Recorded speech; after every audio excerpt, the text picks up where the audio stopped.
Senhor. Obrigado, Senhor, pela comunhão da igreja. Obrigado pela comunhão entre os irmãos. Obrigado por tua presença saradora nos abraços, nos olhares, nos sorrisos. Será por que Jesus falou que ele ia edificar a igreja dele sobre a rocha, sobre a pedra, e as portas do inferno não prevaleceriam? Esse culto hoje é um testemunho de vitória. Muitos estão apavorados, perguntando: o que vai ser de nós? O mundo está indo de mal a pior. O que vai acontecer com os nossos filhos? O que vai acontecer com os nossos jovens? E nessa manhã a gente é renovado na esperança de que Jesus é a salvação, de que Jesus é o Salvador, de que Jesus é a esperança. Nós somos renovados nisso. Então a palavra diz que todos aqueles que foram entregues a Jesus, Ele não perdeu nenhum. Que bonito isso, né, irmãos? Quem crê na palavra do Senhor? Quem crê que até mesmo alguns que por alguma razão se dispersaram do rebanho? A gente estava esses dias pensando quantos que passaram pelas águas do batismo e depois, onde eles estão? Alguns se afastaram. Mas a gente pode orar de novo ainda? Você pode curvar sua cabeça? Você lembra de alguém que está como aquela ovelhinha que se dispersou? E Jesus contou uma história que às vezes elas caem na perambeira, caem no abismo da montanha. Mas o Senhor é pastor.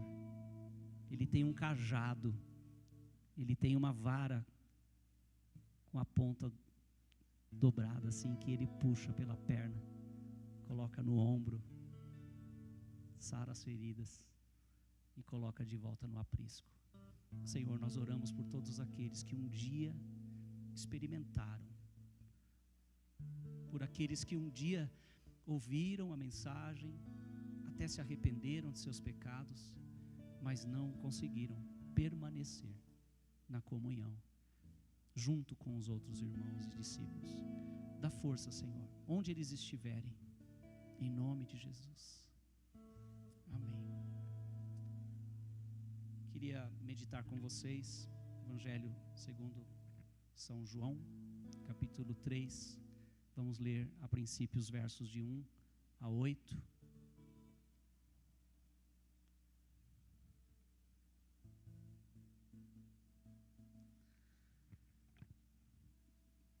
Se tiver aqui na tela, você pode ler junto comigo. Nós queremos desejar boas-vindas a todos os visitantes, familiares, das pessoas que hoje vão se batizar. Sejam bem-vindos, Deus abençoe. Tá bom? Não temos aqui uma lista, então não quero pecar mencionando um nome e outro não. Mas depois a gente dá um abraço a todo mundo no final. Vamos juntos? João 3, verso 1 diz: havia um fariseu chamado Nicodemos, uma autoridade entre os judeus. Ele veio a Jesus à noite e disse, o que ele disse? Não é essa versão, ok? Mestre, sabemos que ensinas da parte de Deus, pois ninguém pode realizar os sinais miraculosos que estás fazendo, se Deus não estiver com ele. Em resposta, Jesus declarou: digo-lhe a verdade, ninguém pode ver o reino de Deus se não nascer de novo. Perguntou Nicodemos: como alguém pode nascer sendo velho? É claro que não pode entrar pela segunda vez no ventre de sua mãe e renascer. Respondeu Jesus: digo-lhe a verdade, ninguém pode entrar no reino de Deus se não nascer da água e do Espírito. O que nasce da carne é carne, mas o que nasce do Espírito é Espírito. Não se surpreenda pelo fato de eu ter dito: é necessário que vocês nasçam de novo. O vento sopra onde quer. Você o escuta, mas não pode dizer de onde vem, nem para onde onde vai. Assim acontece com todos os nascidos do Espírito. João, em seu evangelho, ele se diferencia dos demais evangelistas, Mateus, Marcos e Lucas, apresentando Jesus como o Filho de Deus, destacando a sua divindade em seu relato, identificando-o com o Pai e enfatizando a própria fala de Jesus sobre quem ele era. Nesse contexto do capítulo 3, já tinha acontecido as bodas de Caná, Jesus já tinha transformado água em vinho, ele entrou em Jerusalém, fez aquela purificação do templo, quando ele derruba as mesas dos cambistas, dos comerciantes da fé daquela época, e aquela purificação causou um impacto enorme nas autoridades, tanto religiosas quanto governamentais daqueles dias, e principalmente causou um alvoroço entre os fariseus, que eram justamente os guardiões ali da religião judaica, da lei de Moisés, e também o sinédrio, que era o governo, né, da época, as pessoas que se reuniam para julgar as causas, né, ali do povo. E Nicodemos fazia parte desses dois grupos, tanto dos fariseus quanto do sinédrio. Ele era um homem importante.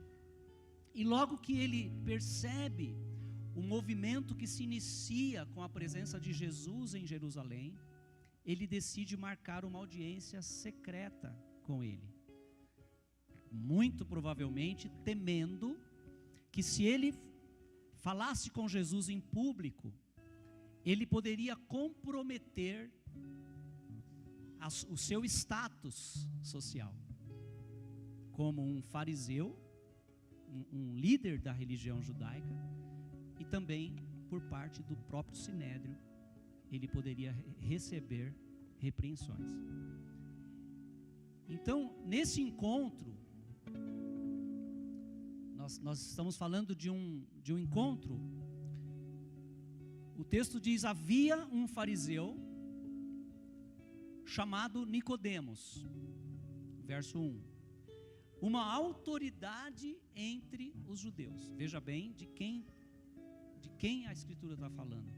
Quem que se encontrou com Jesus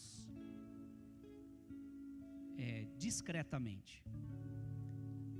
Ele veio a Jesus à noite, e olha o que ele diz para Jesus: mestre, sabemos que ensinas da parte de Deus, pois ninguém pode realizar os sinais miraculosos que estás fazendo, se Deus não estiver com ele. Antes da gente pensar um pouquinho sobre essa percepção de Nicodemos, porque Nicodemos teve uma percepção de Jesus, tanto que ele chega reconhecendo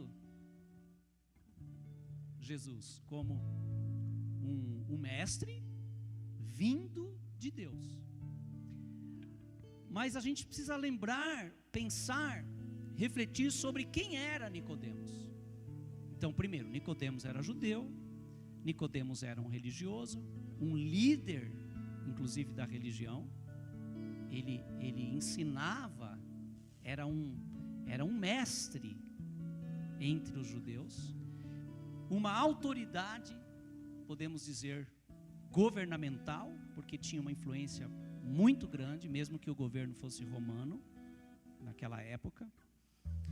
E qual era a expectativa de Nicodemos sobre o Messias que viria? Porque no judaísmo eles tinham a lei de Moisés, que apontava para a vinda de um governante que governaria com justiça o povo de Israel, que era o Messias, o enviado de Deus. Então, Nicodemos tinha uma expectativa, assim como qualquer judeu de sua época. Ele pensava em um governante que viria para libertar Israel do domínio romano. do pagamento de impostos, das imposições de regras humanas, de leis romanas. Então a expectativa de Nicodemos era que Jesus fosse esse governante, no sentido político, governamental. Agora, o que ele pretendia no encontro com Jesus? Tentar descobrir qual era a proposta de Jesus. Porque Jesus chegou chegando. Mesmo Jesus querendo ser discreto, não tinha como. Causou um alvoroço. Tanto a partir das suas atitudes, dos seus posicionamentos, como a própria expulsão dos comerciantes ali do templo, e os milagres que ele fazia. E para um judeu estava muito claro que ninguém, somente Deus, poderia subverter as leis da natureza. E nesse instante nós temos um Nicodemos que se encontra com Jesus perplexo, porque ele tinha servido água que se transformou em vinho no casamento em Caná. Então Nicodemos queria estar diante desse Jesus para tentar perceber qual era a proposta. Será que ele seria aquele que iria governar Israel? O prometido de Deus? Então essa era a pretensão de Nicodemos. Agora, o mestre fariseu estava diante de alguém incomum. Nesse encontro, de um lado tinha Nicodemos, esse fariseu, membro do Sinédrio, esperando um governo que os libertasse do domínio romano. Mas de outro lado, João diz no capítulo 1, verso 1, a igreja pode ler comigo, quem era Jesus? Quem era esse homem com quem Nicodemos se encontrou à noite? Vamos lá? No princípio, era aquele que é a palavra. Ele estava com Deus e era Deus. A versão mais antiga, Almeida corrigida, diz como? No princípio era o verbo, e o verbo estava com Deus, e o verbo era Deus. Percebem? Diante de quem estava Nicodemos? O verso 9 diz também algo importante sobre Jesus. Só ressaltando algumas atribuições de Jesus. Verso 9, estava chegando ao mundo, porque o verso 8 vai dizer que João Batista não era a luz, ou João não era a luz. Agora o 9 diz, estava chegando ao mundo a verdadeira luz, que ilumina todos os homens. Olha diante de quem Nicodemos estava. Diante da verdadeira luz. Eu até suspeito que foi por isso que ele chegou dizendo, eu reconheço que o Senhor é um mestre vindo de Deus, porque ninguém poderia fazer as coisas que o Senhor está fazendo, se não viesse de Deus. Ele foi iluminado pela presença da luz. E o verso 14 ainda, olha o que João diz, incluindo os demais apóstolos, os demais discípulos. Ele diz o quê? Aquele que é a palavra tornou-se carne e viveu entre nós. Vimos a sua glória, glória como do unigênito, vindo do Pai, cheio de graça e de verdade. Era diante desse que Nicodemos estava. O verbo eterno, que no princípio estava com Deus e era Deus, agora se faz carne e está frente a frente com Nicodemos, num discreto encontro à noite. Então Jesus, depois que diz que Nicodemos veio a Jesus e disse, mestre, sabemos que ensinas da parte de Deus, pois ninguém pode realizar os sinais miraculosos que estás fazendo se Deus não estiver com eles. Vejamos o que Jesus respondeu. verso 3. Em resposta, Jesus declarou, o que ele declarou? Digo-lhe a verdade, ninguém pode ver o reino de Deus se não nascer de novo. Dá a impressão que Jesus muda a conversa. Se a gente fizer uma leitura rápida, dá a impressão que a fala de Jesus fica meio inadequada. Mas não. Para Nicodemos, como um mestre fariseu e membro do Sinédrio, ele achava que já estava apto a participar do governo do Messias. Então Nicodemos não tinha a consciência do modo como Deus tinha preparado para que alguém participasse do reino, que não era o reino político. Então o reino de Deus que Jesus trouxe na sua primeira vinda, não foi um reino político nem terreno. Inclusive nós precisamos tomar cuidado, que antes da vinda de Jesus, antes da volta do Senhor, porque Ele vai voltar, Maranata, ora vem Senhor Jesus, o reino de Cristo não vai ser implantado aqui na terra, na sua plenitude. Hoje nós temos o reino em nós e sinalizamos ao mundo, mas não podemos querer transformar o mundo no reino de Deus de modo político. Quem entendeu? Porque o reino, olha o que Jesus diz no próprio Evangelho de João 18:36. Disse Jesus, o que Jesus disse? O meu reino não é deste mundo. Se fosse, os meus servos lutariam para impedir que os judeus me prendessem. Mas agora, olha lá, o meu reino não é daqui.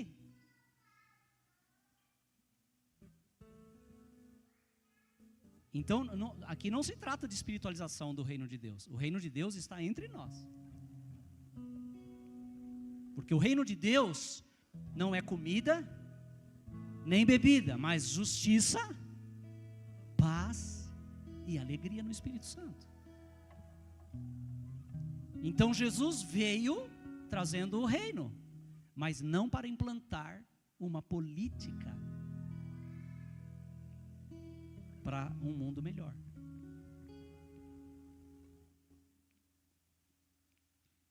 Tanto a percepção, né, porque ele usa o termo, ninguém pode ver o reino, depois ele usa a expressão, ninguém pode entrar no reino. Então, tanto essa percepção, quanto a entrada neste reino que não é do mundo, se dá de modo especial, sobrenatural, a ponto de Nicodemos não conseguir entender o que Jesus estava falando. Aqui, quando nesse contexto diz reino de Deus, não está falando do domínio do reino de Deus que está sobre todas as coisas. Aqui está falando sobre a vida eterna, especificamente, e está no contexto isso.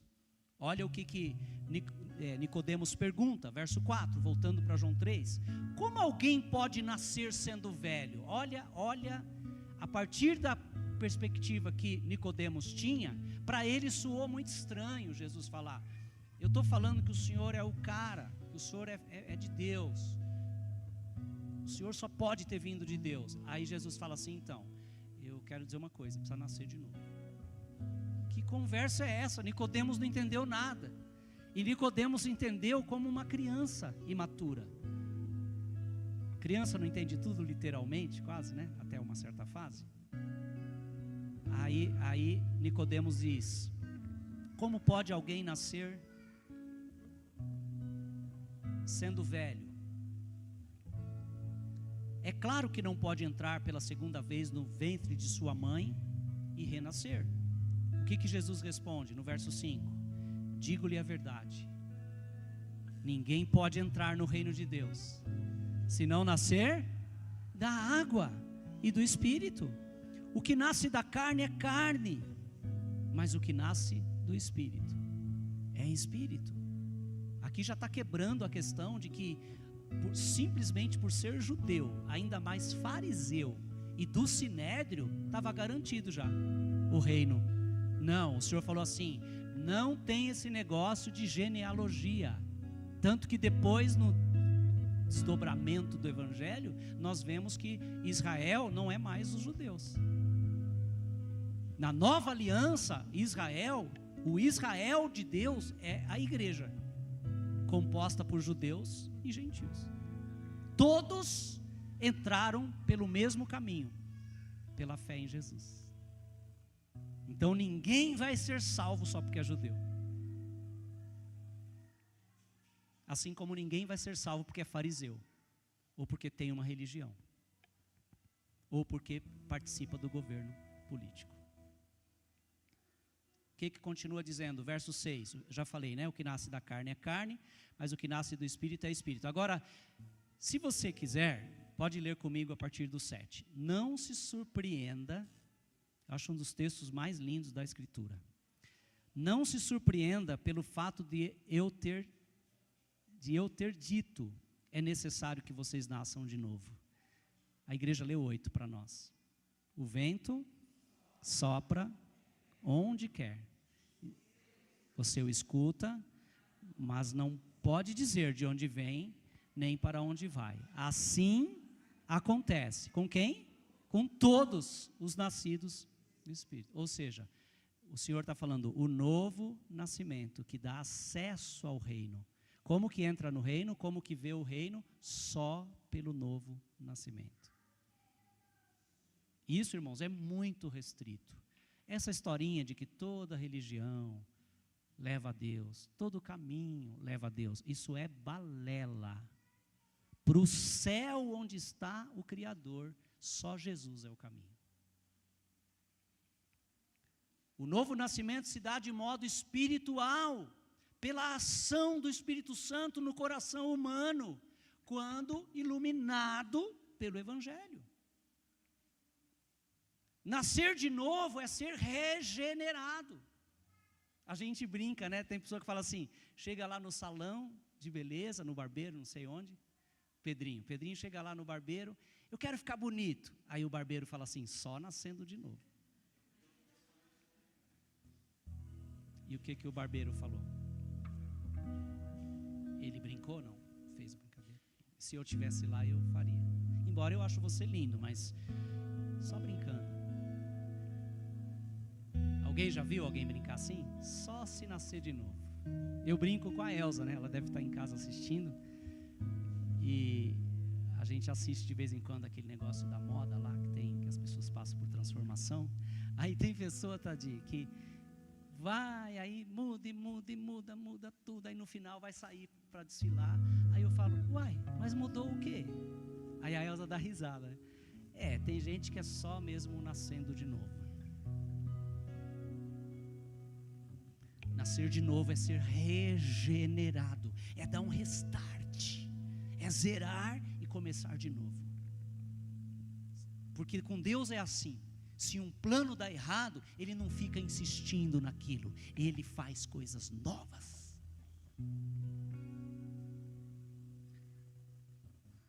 O que é nascer da água e do Espírito? É nascer pela ação do Espírito Santo. Porque mesmo no Antigo Testamento, Isaías, depois eu vou liberar esse esboço para vocês vão lá conferir os textos.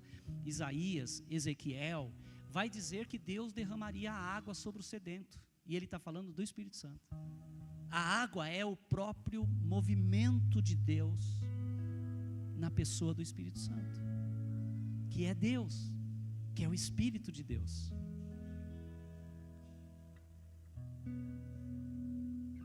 E sem essa ação do Espírito, pelo Evangelho, não se vê, não se enxerga, nem se entra no reino de Deus. Porque não depende da ação humana a princípio, não depende de uma ação natural, não depende do sobrenome,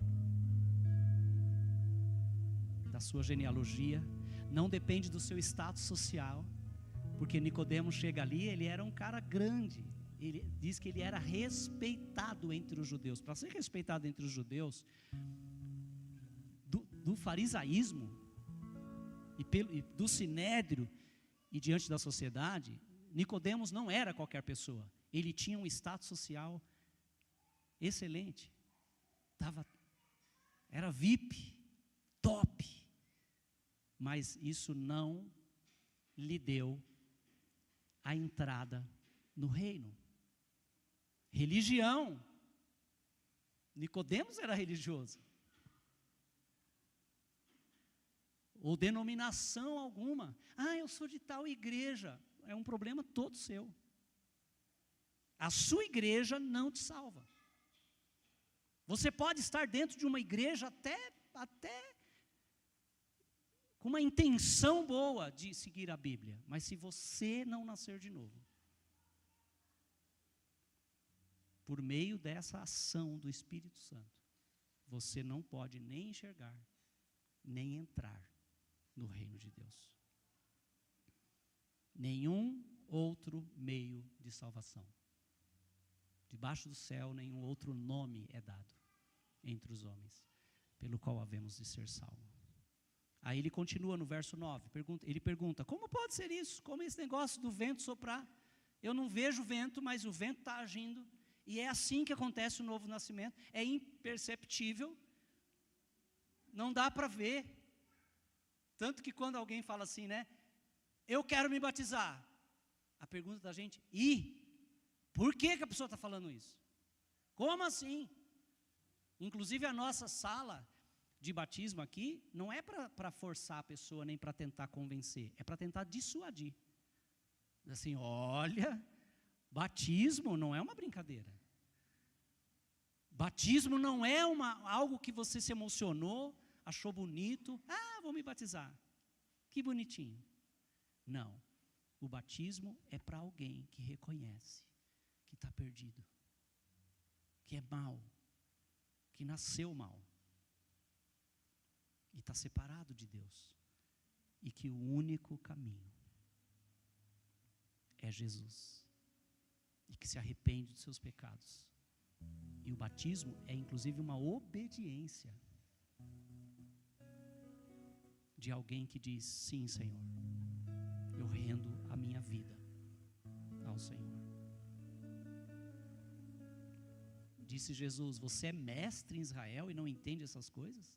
Asseguro-lhe que nós falamos do que conhecemos e testemunhamos do que vimos, mas mesmo assim vocês não aceitam o nosso testemunho.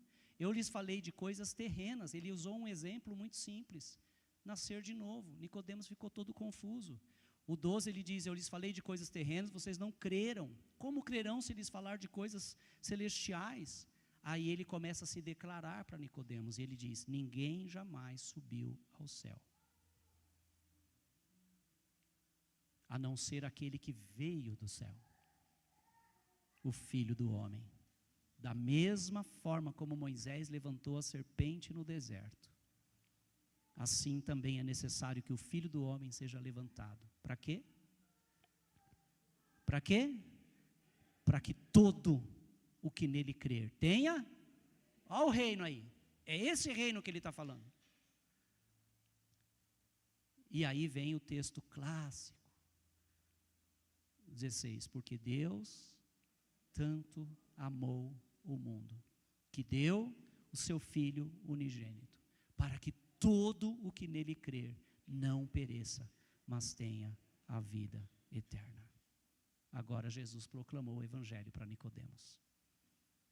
A luz de Jesus brilhou, Nicodemos marca um encontro, e no encontro a luz se revela para Nicodemos como aquele que oferece a vida eterna. E ele fala do propósito da sua encarnação. Agora, é preciso um posicionamento. Aí Jesus faz um confronto, não só a Nicodemos, é estendido a todos, porque olha o verso 17, pois Deus enviou o seu Filho ao mundo, não para condenar o mundo, mas para que o mundo fosse salvo por meio dele. Então essa história de que a igreja, a gente não deve ficar condenando as pessoas, julgando e dizendo vai para o inferno, é verdade. Mas veja por que a gente não precisa fazer isso. Olha o verso 18. Quem nele crê, o que acontece? Quem está comigo? Quem precisa de um café? Ninguém? Quem nele crê não é condenado, mas quem não crê, então para que você vai chutar um cachorro morto? Por que você vai ficar dizendo para as pessoas que elas estão condenadas, porque elas já estão? O papel nosso da igreja de Cristo é proclamar a boa nova, é mostrar Jesus, porque o mundo já está sob condenação. A palavra diz que todos pecaram e estão separados da glória de Deus. Que o salário do pecado é a morte, mas o dom gratuito de Deus é a vida eterna, em Cristo Jesus, nosso Senhor. Então, quem nele crê não é condenado, mas quem não crê já está condenado, por não crer no nome do Filho unigênito de Deus. Então, ele está falando sobre a condenação universal e sobre a salvação de Jesus. Só existem duas condições do ser humano diante de Deus, segundo o Evangelho. A primeira classe de pessoas é a classe daqueles que creem em Jesus como Salvador. A segunda classe, aquele que não crê e continua como estava antes, sob condenação de Deus. Deus não autoriza a gente fazer condenação pessoal. Tá certo, irmãos? Nós, como cristãos, não somos juízes na cadeira de Deus. Porque condenado o mundo já está. O mundo precisa ouvir uma mensagem de esperança. E essa mensagem está no Evangelho de Jesus. É necessário um posicionamento, porque olha o que Isaías já dizia. O povo que caminhava em trevas, ele está falando da vinda de Jesus, da primeira vinda do Senhor, que era justamente nesse tempo quando ele se encontra com Nicodemos, que João registra a sua história, relata a sua história. E o que Isaías diz? O povo que caminhava em trevas viu uma grande luz sobre os que viviam na terra da sombra da morte. Raiou uma luz. Agora, olha o que é o julgamento. Estão beliscando as crianças aí, irmãos. Dá uma olhada aí.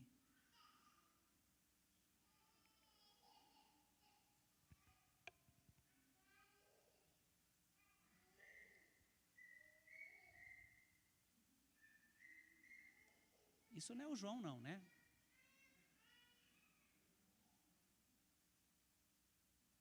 Ok. Este é o julgamento. Então tem um julgamento? Tem. O julgamento está posto já por Deus. A gente não pode confundir, irmãos, essa história de ninguém julga ninguém. Não pode julgar para não ser julgado. Isso é uma historinha da carochinha. Nós não temos mesmo que ficar julgando ninguém, até porque vamos ser julgados por Deus. E outra coisa, eu posso até dizer pela palavra, que já estamos todos julgados, só depende do nosso posicionamento. Então esse julgamento pessoal deve ser instinto do nosso meio. Nós não estamos aqui para dizer quem vai, quem não vai, para onde vai no final. Isso Deus já falou, já está declarado na sua palavra. Agora olha o que o texto diz. Este é o julgamento. A luz veio ao mundo. Veio ou não veio? Como é o tom do Vim para Adorar-te? Só o tom. Luz do mundo, viestes à terra, para que eu pudesse te ver. Tua beleza me leva a adorar-te, quero contigo viver.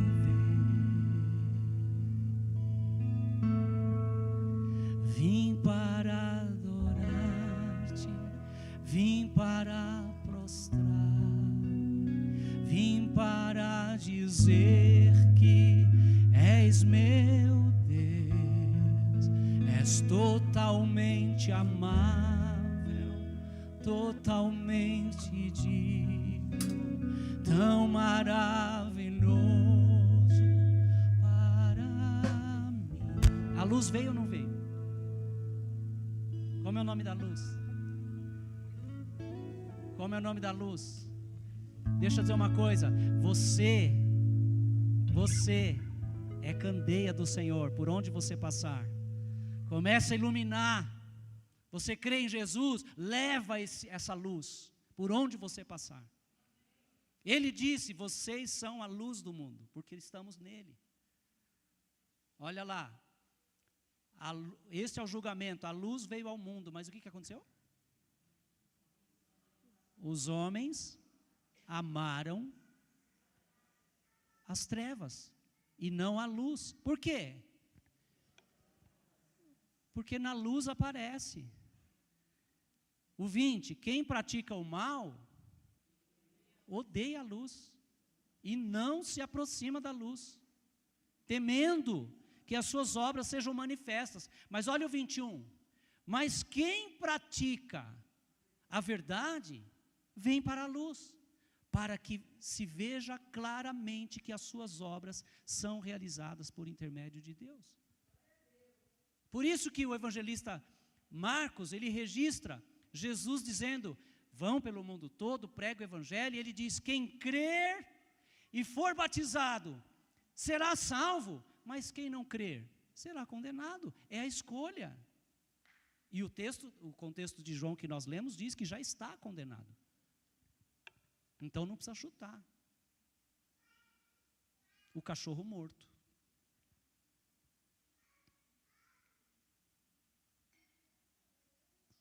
Sobre aquele mestre fariseu que estávamos dizendo, chamado Nicodemos, raiou a luz de Jesus.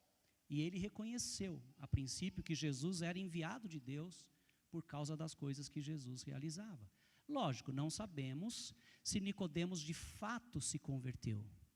Mas a Bíblia mostra Nicodemos defendendo Jesus, numa situação pública, onde queriam prendê-lo. Nicodemos defende e diz assim, mas a nossa lei não julga, não condena ninguém sem primeiro ouvir as partes, fazer o processo legal. Nicodemos fez essa defesa. E depois, sabe onde Nicodemos aparece? Já não mais de noite? Quem se lembra do rico José de Arimateia, que cedeu um túmulo novo para Jesus, para sepultar Jesus? Sabe quem que estava junto com José de Arimateia e trouxe um valor investido em unguento para ungir Jesus e ajudou a sepultar? Nicodemos. Olha que interessante. Então a gente vê que Nicodemos, ele começa sendo um discípulo secreto, como José de Arimateia era, porque José de Arimateia era discípulo de Jesus, mas ele se mantinha discreto para não sofrer represálias. E aí o que acontece com Nicodemos? Ele se alia a José de Arimateia após a morte de Jesus, unge o corpo de Jesus e ajuda no sepultamento, sem mais temer por ser um mestre fariseu. E justo numa época em que os discípulos todos abandonaram Jesus. Quem estava no sepultamento de Jesus? Nicodemos. Então eu desconfio. Chave? Você quer chave do quê, irmão? Que chave? Imagina. Então, voltando. Nicodemos, não sabemos se ele se converteu, mas como eu me converti, e pela graça de Jesus eu vou entrar no céu, no reino, eu quero chegar lá e procurar por Nicodemos. Não como prioridade, eu quero ver o Senhor primeiro, e ver alguns outros irmãos.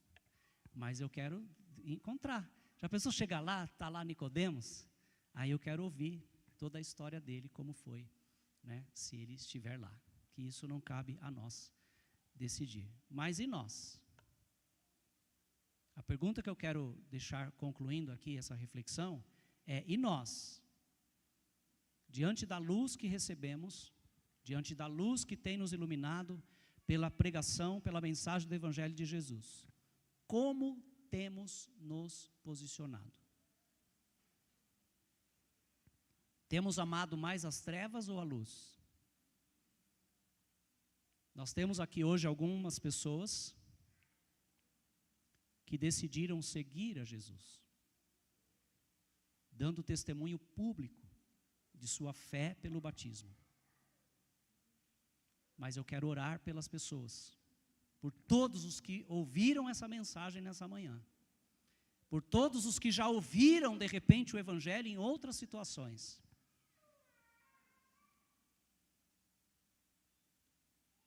Mas ainda não se decidiram em vir para a luz de Cristo.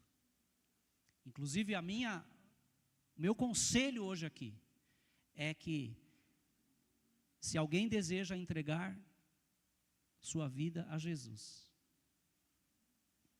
abandonar seus pecados e receber a vida eterna, a entrada no reino do Senhor, nós estaremos aqui para ajudar. Faça isso hoje, porque amanhã não pertence a nós. Oremos. Santo Deus, nosso Pai, Tua palavra foi pregada, e o Teu Espírito é aquele que convence o homem do pecado, da justiça e do juízo. E nós temos hoje a luz do Senhor pelo Evangelho. E nós temos o Espírito Santo que age como vento invisível, que não vemos, mas percebemos o seu agir. Ajude cada um que tem ouvido o Evangelho a compreender e se posicionar. Nós oramos agradecidos nessa manhã, Senhor, por todos aqueles que já têm tomado essa decisão, mas oramos por aqueles que não podem morrer sem Jesus. Ajude o Senhor na decisão, ajude o Senhor na fé, porque o Senhor é o autor e o consumador da nossa fé. Oramos agradecidos no nome santo de Jesus. Amém.